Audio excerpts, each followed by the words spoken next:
Chip Reid is in Muncie, Pennsylvania, where that blimp landed. Chip, you were just at a news conference. What did we learn?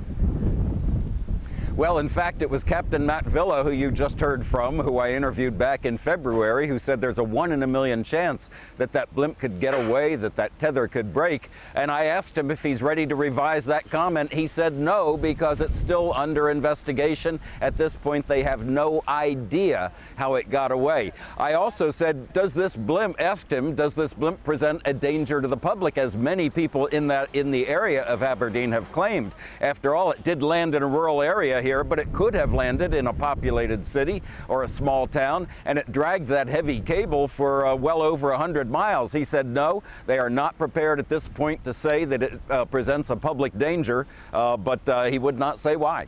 Chip, is the blimp still on the ground? Yes, it is on the ground. It's not far away. In fact, I don't know if you have it right now, but we did shoot a shot of the blimp through the trees from a different angle. We could see part of the main section of the blimp. The rear part of the blimp, which I suspect has the sophisticated radar equipment in it, is farther into the woods, and we can't see that one. But it is on the ground. He said it will not be out of here tomorrow. It will probably not be out of here the next day. It will probably take closer to a week to get it out of here. Most of it is hanging in the trees. Yeah, so what is the next step here for the military? They wouldn't say. They really don't know exactly how they're going to get it out of there. They're investigating that right now. We've seen one report that they may have to cut down a lot of trees to get it out of there. Conceivably, they could be bringing in a heavy lift helicopter, trucks. It's not clear what they're going to do right now. They're in the analysis stage. And Chip, are there other blimps similar to this one out there? How many exist right now? Well, I don't know how many exactly, but I know they have had a number of these in Afghanistan. In fact, Pentagon officials have said sometimes they got away.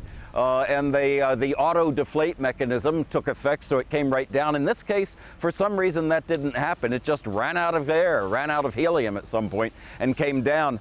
There have also been blimps similar to this used on the Mexican border, and there is one very similar to it in Aberdeen now. In fact, the one we've just learned that the one that we did our story on back in February is still at Aberdeen. This was the second one that was put in the air over Aberdeen later. I'm not sure exactly how those two differ, although I do know that the one that is at Aberdeen now, the one we did the story on, its mission is to detect possible hostile incoming missiles and planes. The one that is here was the one that's supposed to organize the attack on those missiles and planes. It's all in the test phase now. It's been about a year, about 2 more years of the test. Then it's supposed to go into active operation. It's not clear yet how much this will set back that mission. All right, Chip Reid in Muncie, Pennsylvania for us. Thank you.